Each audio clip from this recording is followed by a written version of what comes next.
Predict any big changes in e-commerce marketing?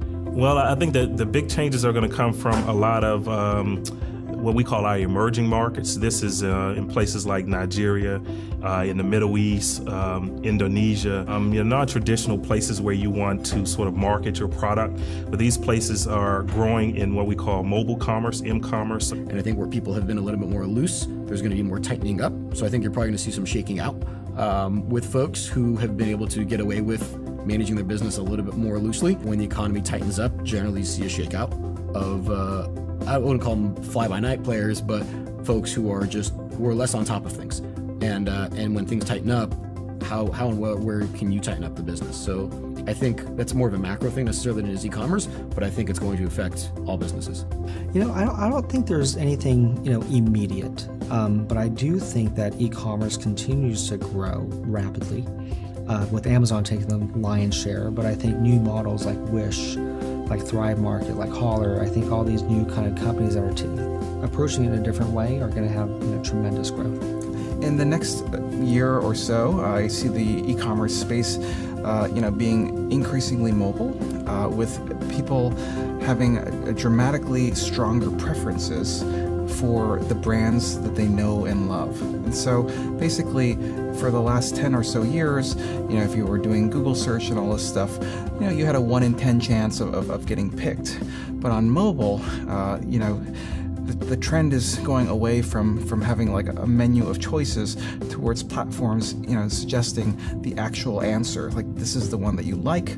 And so I think it'll be increasingly winner take all for brands. I think the outlook is strong. I think more and more people are moving to the mobile device. People are going to, the initial challenge is for the person to purchase online through an app for the first time. But once they get comfortable with that, and I think the comfort level's rising, I think the generation's getting older that's used to purchasing things online.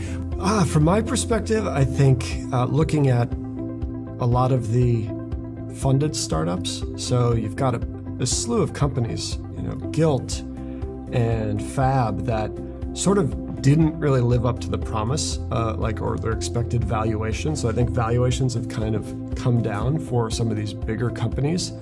And that's a good thing because the emphasis was way too much on acquisition and customers as opposed to running a profitable business. So I think going forward, you're going to see a lot stronger companies. Some of the ones that are here, Honest Company, Casper, kind of doing things right in terms of, they're Honest Company, just running like a good, solid business. In terms of that, the predictions on e-com is it's slowly going to, it's definitely going to overtake retail at some point, but it's going to start with mobile. Don't ever forget about your mobile experience. At Native Commerce, our mantra in every single department is mobile first. So we often forget about that. Again, we forget about how the customer's looking at your stuff. 60% of our traffic coming from mobile. You have to look at it on mobile first. Text marketing is huge because the open rates are so high. A lot of reports put the open rates at over 95%, whereas email open rates hover around 10% oftentimes. And I see retailers figuring out that e-commerce is good, but they can't do it in a silo.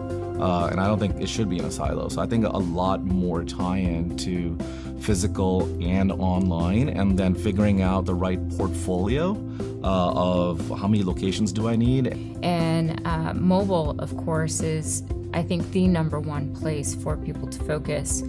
84% of customers start their search on their mobile devices.